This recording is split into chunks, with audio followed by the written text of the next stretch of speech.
Hello, I am teaching artist Lauryn Welch. Welcome to our stream.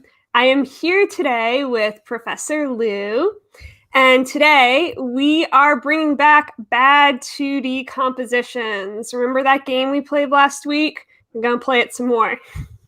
But for that, if your studio habits need a kick in the butt, Art Prof has everything you need: tutorials, critiques, and professional development. So, Clara, can you introduce this new round of bad composition? It really should be more like, quote, bad compositions, Yeah. because there's no correct answer here. But the point of this stream is to have a discussion about what features we think makes a successful 2D composition. So we're going to start out. Lauryn and I have made our own picks. So I will show you guys one composition that I think is not working so well, and we'll show you a second composition by the same artist that we think does work well. All right, I'm going to start with this contemporary Chinese artist. I don't know how to say this name correctly. Xiaogang. Yeah, that's how I pronounce it.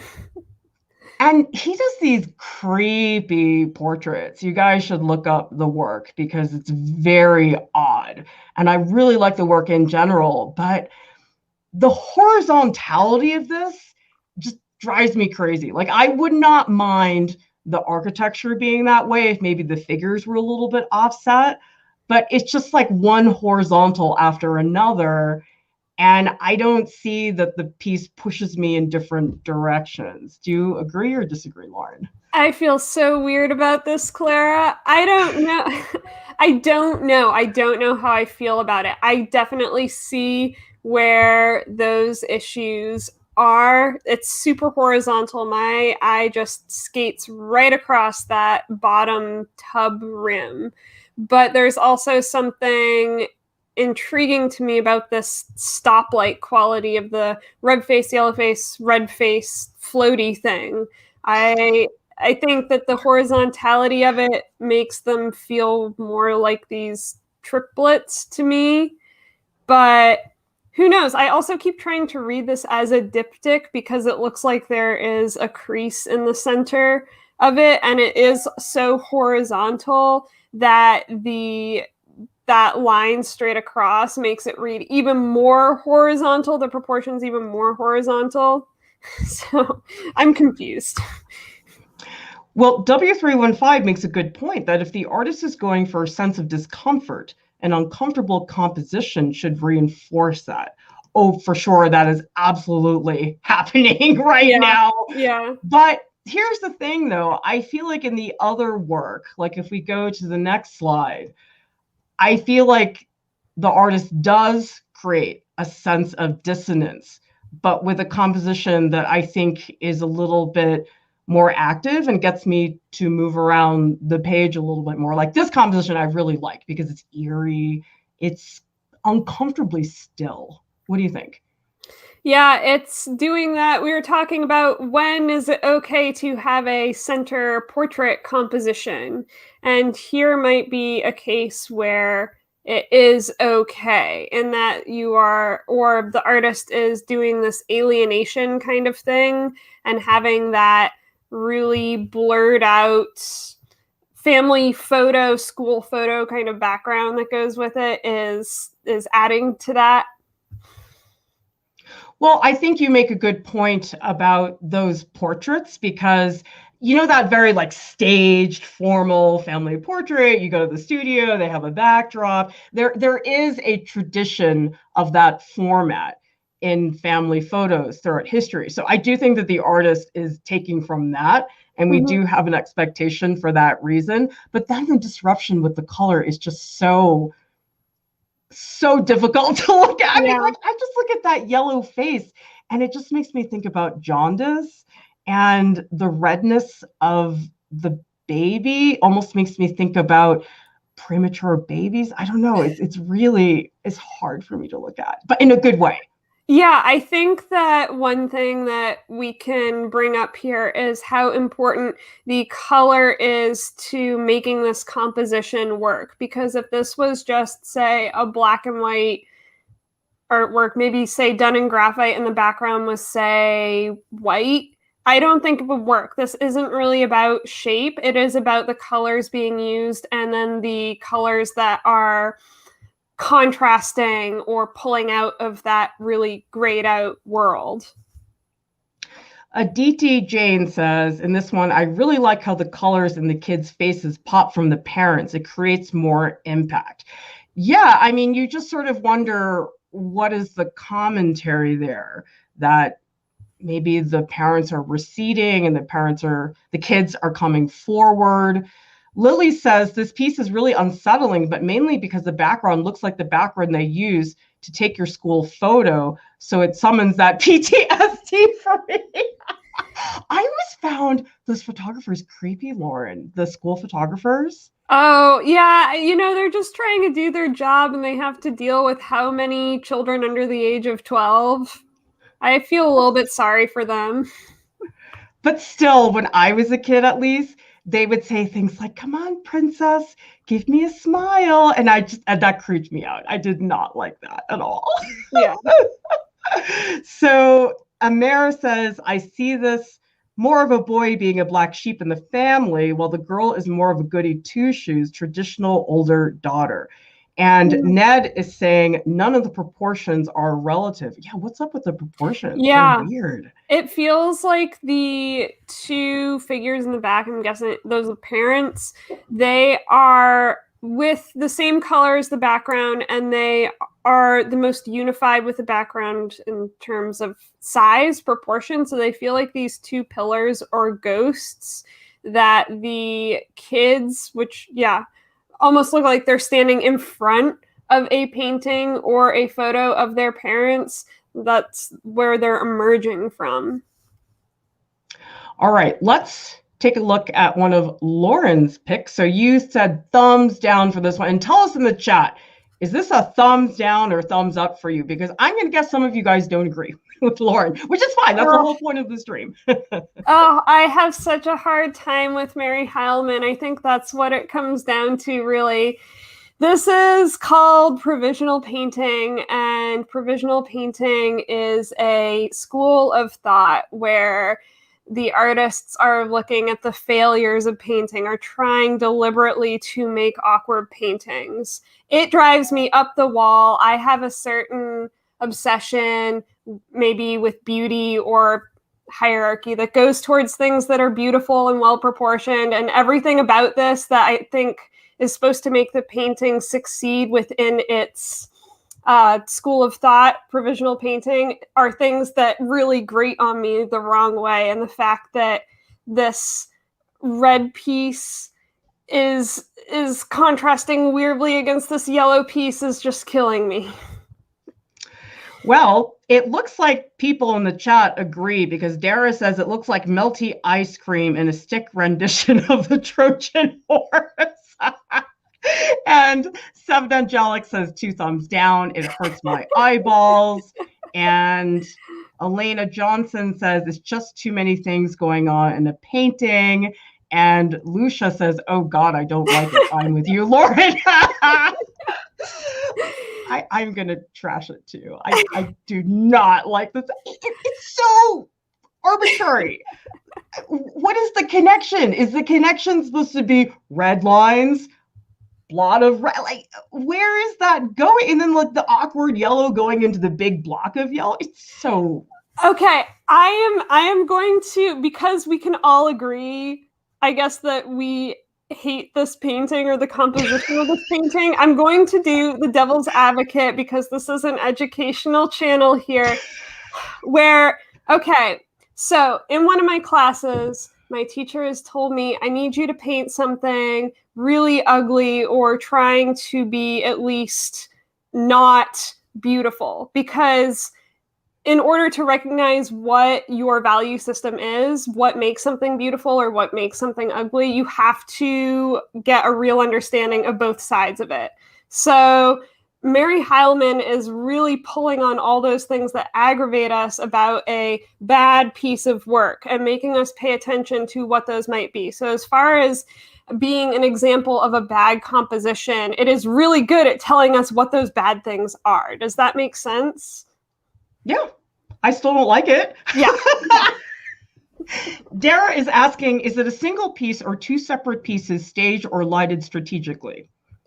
I think I haven't seen this piece in person, just a heads up, guys, but I think it's two separate pieces that are staged strategically.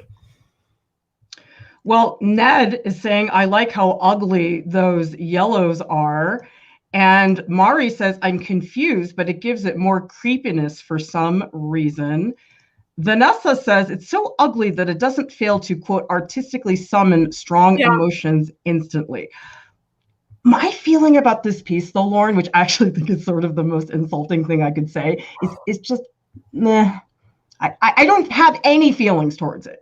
I don't feel, oh my God, it's hideous. It hurts my aesthetic sensibilities. I don't think it's, oh, it's okay. I can kind of, I just am like totally apathetic. Oh, that's like big flame emoji, flame emoji, flame emoji roast. Wow. It's a good thing that she's not one of your crits. I feel so bad. It's a big deal in the painting world. You know? I don't care. I'm just looking at the composition. I don't evaluate the career with the artist. Okay, now you chose this one as a thumbs up. So tell us why. I love this one, actually. It's very simple. It's still following some of her Mary Heilmann, let's make weird or let's make weird frame kinds of things. But I really get the sense of a road shooting off into space there. Those two extremely simple white rectangles on there just complete the whole world for me. And I can extrapolate far beyond this piece just based off of where those are positioned. I like this piece. I don't think that I'm like, oh my God, it's blowing me away. I don't feel that, but I definitely can appreciate the way it's suggestive of certain things without being blatant. Like, to me, I think there's a suggestion of linear perspective. Yes, there is. And it didn't take much. It took basically two intersecting lines that she filled in the shapes to. I also really like about this piece that those white chunks, that it's these two canvases that are either stuck together, these two white chunks are taken out, this negative space thing, because I think that helps balance this line of that road ... line going through it. I think if this was a totally black square painting with those two white lines, we would not read it as a road anymore. Well, also it makes me think about at least in the US, the yellow lines that divide the road.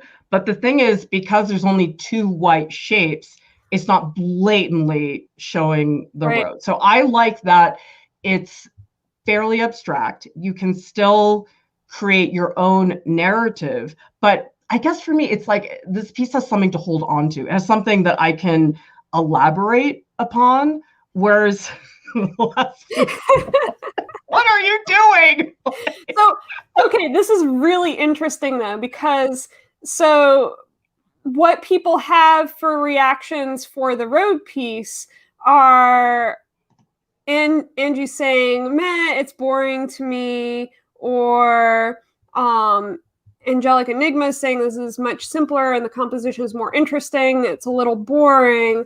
And so I wonder though, because the previous piece, the one we said was bad, was so overtly offensive to us, that's actually maybe the better piece because it creates so many emotions, which is, I don't know, arguably what art is supposed to do. This is getting into, I guess, not straight up composition anymore, but definitely what are the priorities here? What standards are we judging this artwork on? Well, if you guys saw, Lauryn and I did a crit clash on the infamous banana duct tape piece. And we do talk about stuff like that, like whether the reaction matters more or if it's something else. So yeah, there's a whole other can of worms that is not as much about composition.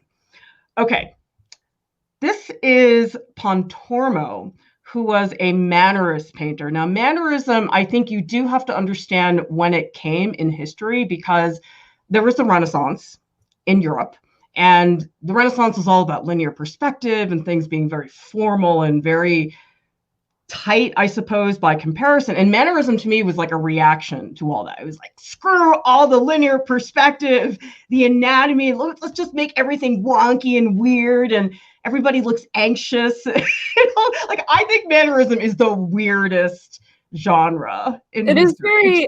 It is kind of awkward. It's in a weird little spot in the. It's strange. Yeah.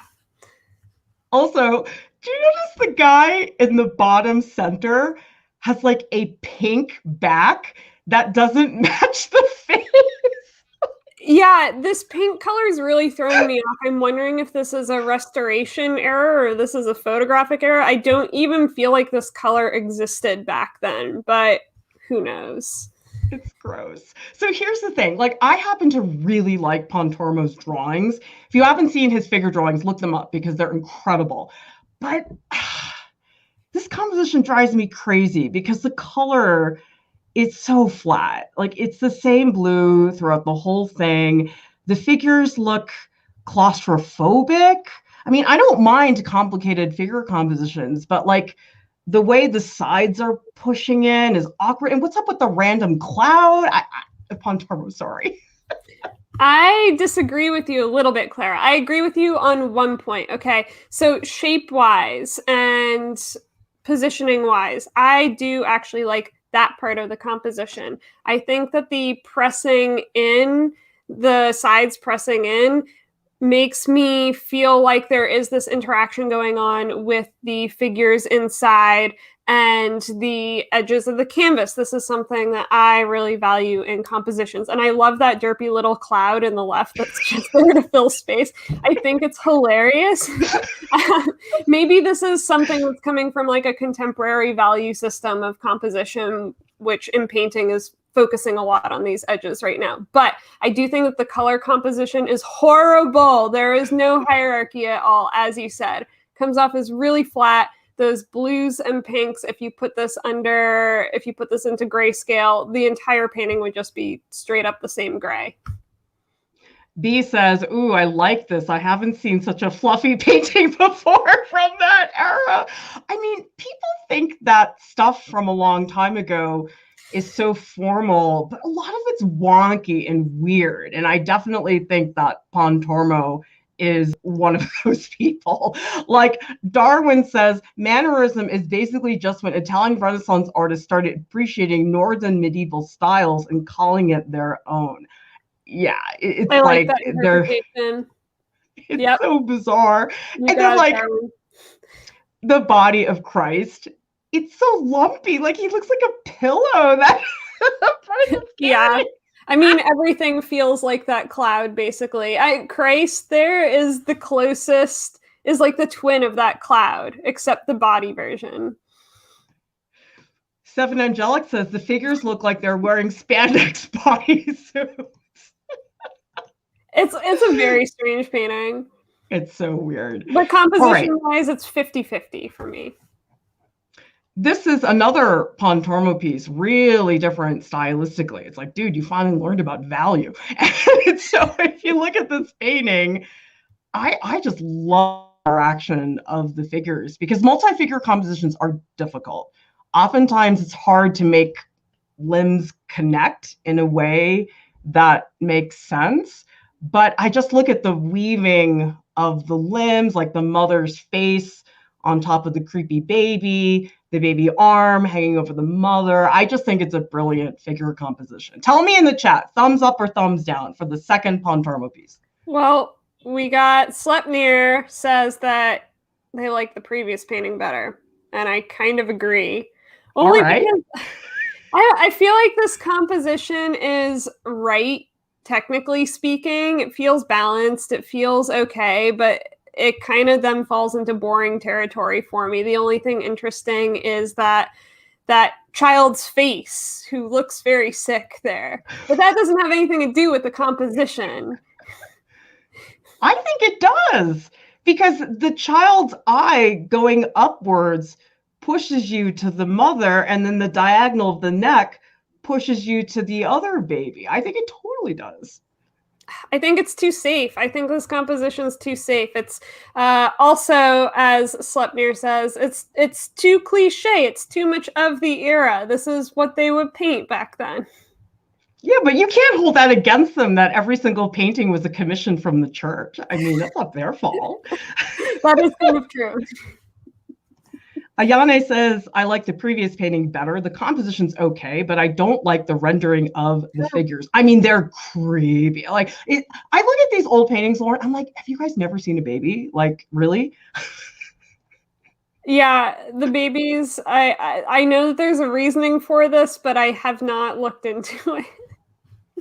Chloe says these children look fairly muscular for their age. And Michelle says, how do their gazes play into the composition? Exactly, because I think the direction of the eyes plays a huge part in I think that's something that's very important. Yeah, that's so smart. Thank you for bringing that up. That is something we have not really yet talked about so far, is when you have a human figure, our eyes go directly to a face. And then because we have conversations with people, we're social creatures, we're always going to look where the other people are looking to see what's going on. Also, Lauryn, I kind of love the foreshortening on the baby leg, the left one on the lower right. You see that weird foreshortening? Like, it's really bizarre. Yeah. It's kind of, it looks like a little bit fudged, but in a way that's believable. Yeah. I mean, I just think that for me, he's owning the wonkiness here. I feel like the other one, I don't know, it looks like cotton candy to me. Like, it just does not have the weight. Okay. Let's take a look at the next one. So, Lauryn, why is this piece by David Hammons a thumbs down? We have had a lot of questions and defenses of using blank space in one's work, where you want people to focus on the subject and you're worried that a background is going to detract. There are definitely times when this is okay, but we want to show you some times where it was not okay versus times when it seemed more relevant. And this one here, I feel like there's just not enough for us to hold on to that makes it worth having that background be completely white. I feel like the juggling stuff going on here is just a little bit awkward when it's contrasted against all of this flat white space. Is it supposed to be somebody juggling breasts? Yes. Yes. Literally? Well, let me give some background to this. So David Hammons has a body of work that is really, really wonderful from when he was early on in his career. That was all body prints. So these are all actual pressings of people's bodies on the page using grease and then they would put grease on their bodies and then press into the page and then cover it with pigment. So this is a print, a body print. And so, where was I going with this? I forgot. But anyways, this work is all being shown, not all this, but this series of work is being shown at the Drawing Center in New York right now. And I thought it was really relevant to some of the stuff that we were talking about, because often a lot of the times involves printing on a straight up white space. And how do you use that to your advantage if you're a printmaker? Lily says, I actually quite like this, like how the ink fades into the background, which has quite an eerie effect. I feel like it has no depth at all. Everything's just side by side. And yeah. I think for me, the difference might be the lack of overlap. For example, if some of the juggling breast objects, if some of them were overlapping, or if one of them was overlapping the top of the hand, or if the hands were, I mean, I don't know anybody who juggles like this. This is such a bizarre, I'm not saying it has to be exactly accurate to juggling, but it just feels so staged. Yeah, I think the issue for me, Clara, is that the hands do have this sense of volume to them. There's this fading of the arms into nothing, which could work, but then the breasts are they don't feel volumetric at all. They feel like a flat pressing. That's a hard shape to Lose deal you for a second? There you are. Hi. I was just saying that the hands feel volumetric because you have the wrists and the arms fading out into nothing. This makes sense, but then these breast prints are very flat, and I think that's a hard shape to deal with, and it's not really reading in a way that contrasts well either with the background or with the hands. Well, W315 says the wrist angles and hand angles are dynamic enough to counteract the centeredness, though. And Jellery says this feels very contained and almost too neat and tidy with the circles being juggled in a circle shape. Yeah, and Lauryn, after you told me that they were body prints, I actually liked it less because I was thinking that there should be more fluidity with the body print, that it shouldn't be so neat. Yeah, I think that this is a fail as far as using the body print and some of the tenderness and ephemeral quality and Xeroxy kind of quality to your advantage. It's not coming across here. There's just not enough contrast in detail or shape or anything like that. It feels very much like a potato print or an apple print kind of thing. Okay, and you gave a thumbs up to this one. Why? I love this one.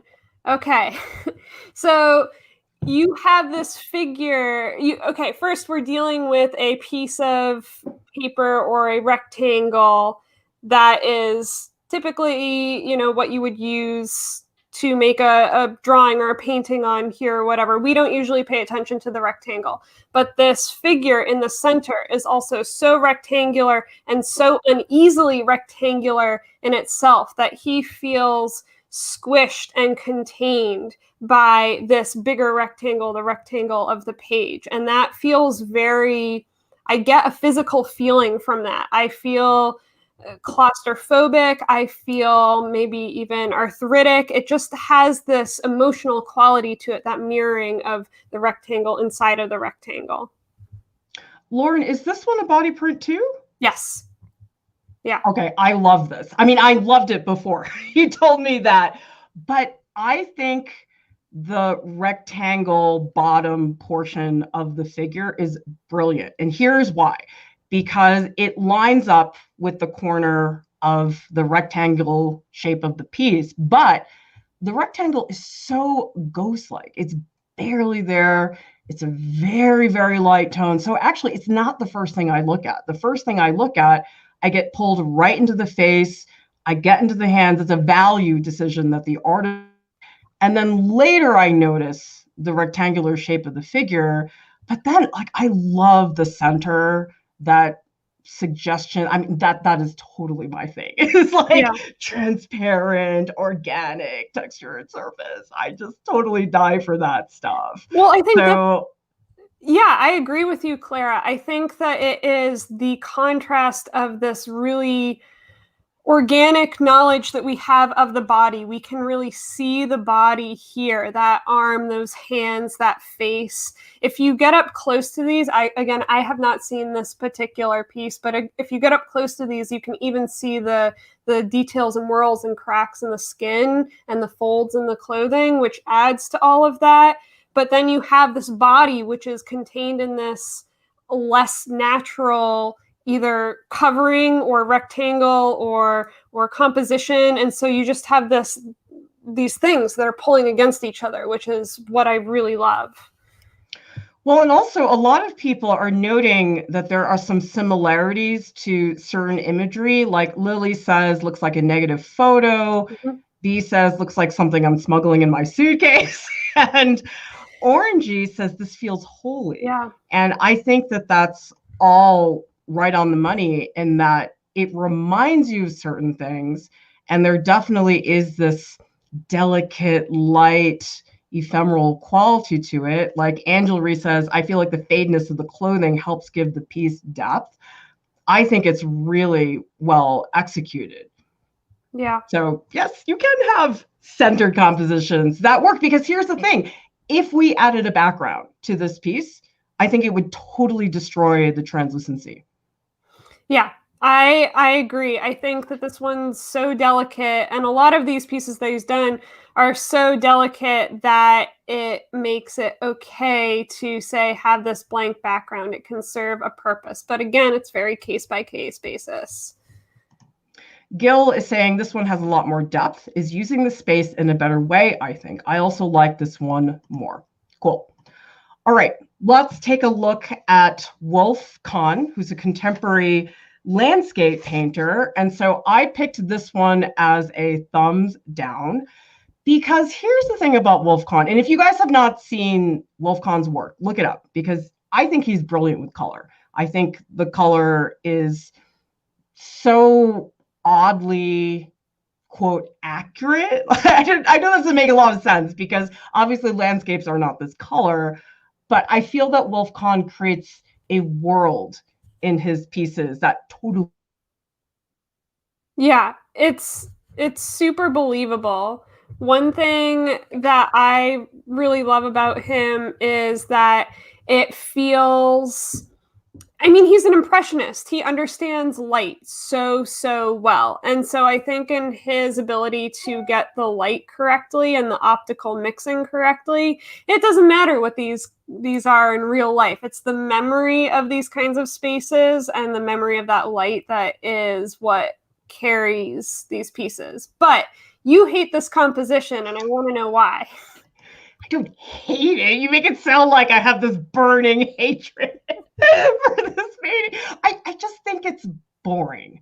And I think there's a difference in terms of why you don't like a composition. Like the Mary Heilmann piece, I just was apathetic. This one, I'm like, you've got these beautiful colors, but the layout, the structure of the landscape, to me, it just feels really, really repetitive. Like, let me just show you guys briefly. We'll get into it later, but this is one that I really happen to like a lot for other reasons that we'll get into. So I love the lighting. The luminous quality is great. The color is really well done, but I just feel like it's the same tree over and over again. Yeah, I think in this, Clara, I agree with you. There's a trope, cliche quality going on here. It is the cliche of the landscape. When a person is first starting out doing landscapes, it's very popular to do the like 1/3 or 1/4 of the pages given to the ground, and then the rest as the sky, and then the trees reach like the 2/3 mark thing. And I feel like Wolf Kahn is not really going beyond that in this case. Well, Elena says, I like the color, but there is no depth. And it seems like a lot of people are bothering Wolf Kahn about their value. Like Ayane says, looks kind of bad. There's no value contrast in this one. And Chloe says the same thing. Doesn't have enough value contrast. The trees look almost like they're all just side by side, barely any depth overall. But Super 60 says disagree. I love everything Wolf Kahn. Do you have any artists like that, Lauryn, who are like default? I will like everything they like. Bonnard forever. That needs to be a t-shirt. I know. I need to get like some Bonnard things in my life. It's depressing how much I am a super fan over him. But Wolf Kahn is these comments hurt me a little bit, because I kind of love the color here. I mean, I totally get where you're coming from. The value is really narrow here, and perhaps that's not serving a painting well that is also feeling kind of weak in these other areas of having a super horizontal rectangular composition and has to be a landscape. So I get it, but I also just love this color palette, guys. Oh my God, you and the color. It's like the color just trumps everything. It does. So you know what's weird about this piece?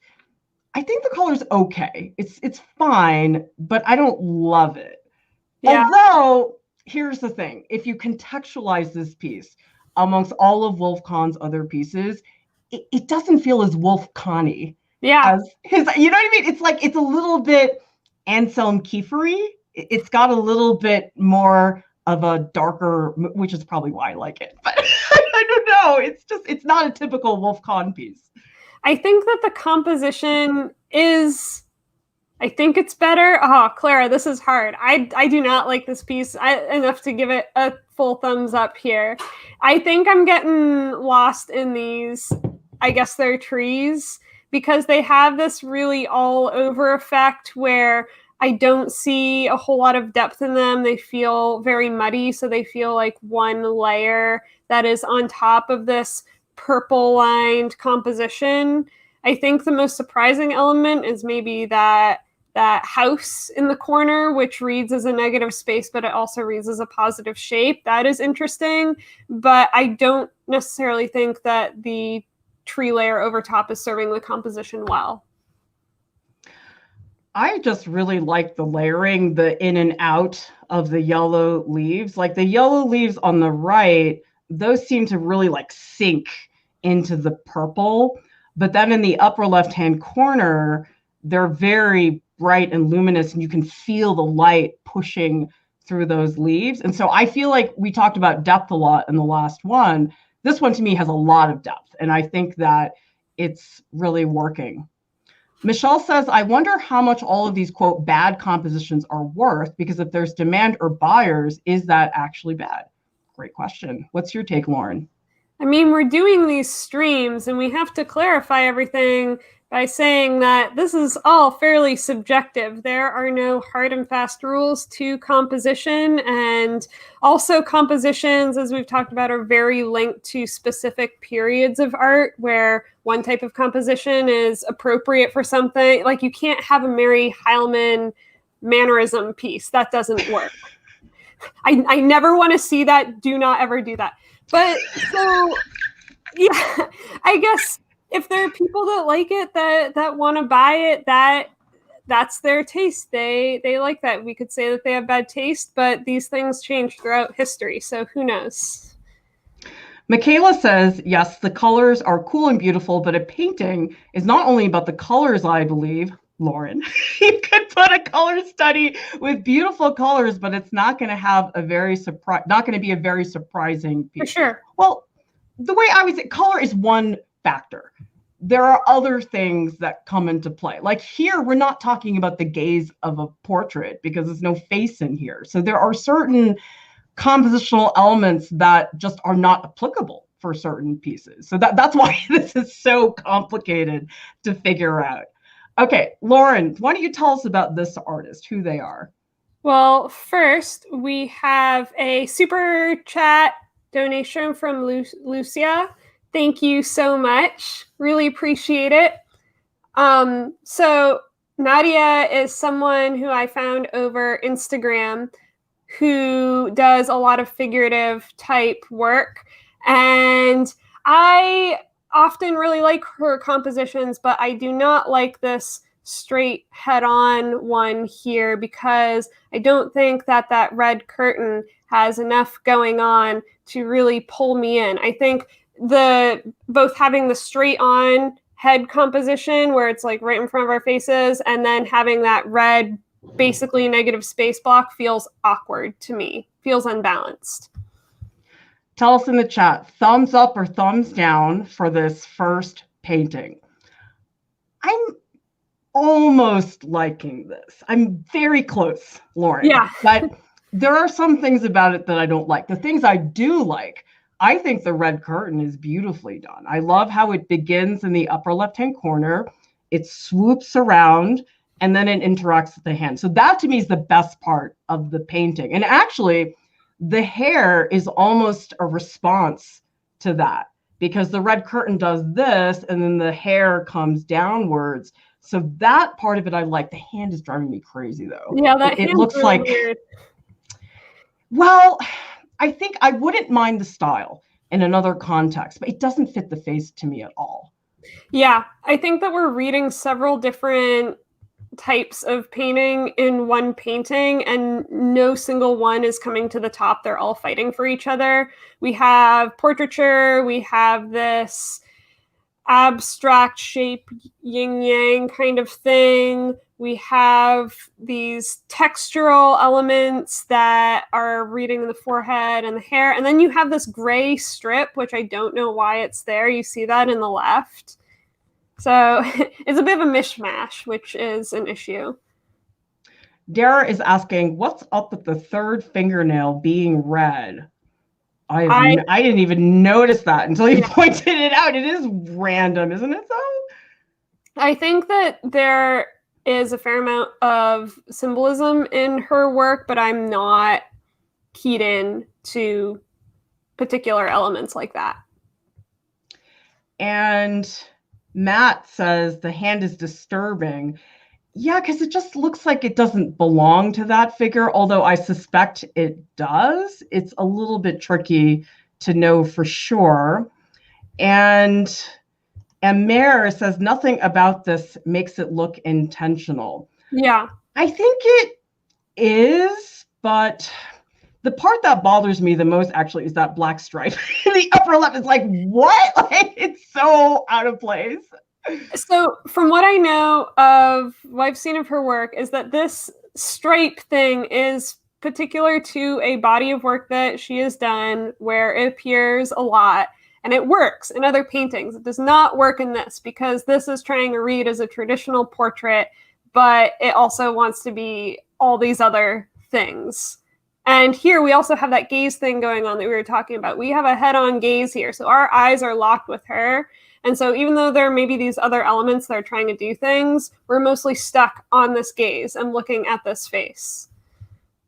Lucia says, the stream is helping me realize that looking only at things that we think are great is half of learning. I got to start analyzing more art that I don't enjoy and identifying the, quote, bad elements. Yeah, this stream, it's not about bad compositions because as you see, it's not that straightforward, but it's getting you guys to maybe stop and pause and not say, oh, well, Wolf Kahn's famous, everything he does must be great. Because that's, we've seen that in a lot of artists that we're looking at here, that some of them do make compositions that aren't that good. And so this really is an opportunity for you guys to step back and say, well, wait a minute, what is it exactly that I am looking at that makes me feel that way? Okay, why is this a thumbs up, Lauryn? I think that there is this is a lot of eye candy here. There's just so much to look at and so many different worlds that are interacting with each other. I feel like she must be looking at Kerry James Marshall a little bit because there's these different styles that are being interwoven together that help you pick out a narrative in the piece, including these little bits of text. I think this is a great opportunity to show a painting that uses good text. It's up there in the left corner. If you can't see it, you probably can't see it very well. But I think that my eye is being led easily between these two figures in this weaving element that's happening with the rays of the sun. And that is helping push me along. I agree. I think it's a great composition. And it's such a nice example of blending very different styles within the same painting, because the figures are, they're not hyper realistic or anything, but they do follow shadow and light, and there's some rendering in there. But then these rays, flat, abstract shapes, and even where the figures turn into that flat light blue, I just love that. The interaction, the layering is beautifully done. And it's got really nice background to ground the piece. The swirling strokes that are in the water are beautifully done. I mean, this one just hits all the requirements of, for me, that typical really awesome dynamic diagonal composition with figures. It's got it all, right? It's really fun. It's a really easy one to like, I think. And the other part that I love about this is that reading into the piece. Someone, I can't pull up the comment. I think, oh, here it is. Amir says, this is simply stunning. If I saw this piece from a distance in a gallery, I would speed walk to it. And I feel the same way, where from way back, you have these huge elements that draw you in, but as you walk closer, you get involved into the mid-sized elements, and then you easily jump to the small elements. And I think that depth, that playing with scale, is also super important to this composition. Well, Rachel is asking, can you give some hacks that can help us improve our compositions, because that can exponentially affect your art? Oh, absolutely. I really think, Lauryn, if you have a great composition, your technique doesn't have to be incredible. I think a composition can really affect things dramatically. So, Rachel, we actually have a stream that we're going to mention in a few minutes. It's called Great 2D Compositions, where we give very specific directions that you guys can push your work in to try to make it better. But I think a large part of why this composition works well is the range of sizes of shapes. Like you see how there's like itty bitty, like that little rainbowy thing in the middle is very tiny shapes, but then the background is very big. There's medium shapes. I think that that is beautifully balanced throughout the entire piece. And let's see. Here's the stream. This is the stream I was going to mention. So, Rachel, this is a stream where, oh no, this is the other one. Sorry. This is the same one. It's another one called 2D Compositions that you guys can take a look at. Let me see if I can find that slide. Here it is. Sorry about that. There it is. What makes a great 2D composition, where we do analyze pieces that we think are really fantastic. We break down what are some of the specifics that make that happen. By the way, this Google slideshow, it's available for those of you guys who want to revisit the video. The link is in the YouTube video description below. And we do have an Art Prof Share today. Art Prof Share is where one of you guys creates an artwork in reaction to one of our videos. And so we have a piece here by, I don't know how to pronounce her name. I'm really sorry if I'm saying it wrong. Gila Niles. And so... Nice. I don't know. So they said that they're studying biology and chemistry in Germany. Basic drawing skills are always helpful. So I started to improve them, and it was fun. So I started to play around with different media. And Gila says that they realized all my compositions suck. I thought I had knowledge about it, but no practice at all. You can see an example of my boring composition. And after watching the video, I made some notes, really fast and crappy sketches in my book. I guess some of the compositions are really exiting, and I want to try them out. So what do you think about these notes that were taken during our stream? Man, you guys, I need to take notes. This is so smart. This is so smart to do. What I love about these little drawings here is the use of arrows to really figure out how a composition is working. Oftentimes when I make a little thumbnail, it's just a picture. I'm like, oh, wow, pretty picture. Cool. It's my sketchbook. These are actually useful, where they show what to do, what not to do, and you can go back to them later and say, oh, this is why I made this, and actually follow along with it. So these are super useful. Well done. Yeah, and really, you guys do this. This is such a great way to figure out why a composition is working. Sketch the composition of the artwork, and as you see in this image here, take a red marker, show where your line is going. This is a great exercise for those of you guys who want to break that down. So definitely think about that. If you guys would like to submit for an Art Prof Share, just go to artprof.org, click on tutorials. There is a purple button that will take you guys to the share submission form if you guys want to get a YouTube shout out. And you can also just tag us on Instagram, use hashtag ArtProfShare, so we make sure we can find it. Art Prof has a podcast. It's available on Spotify and also on iTunes.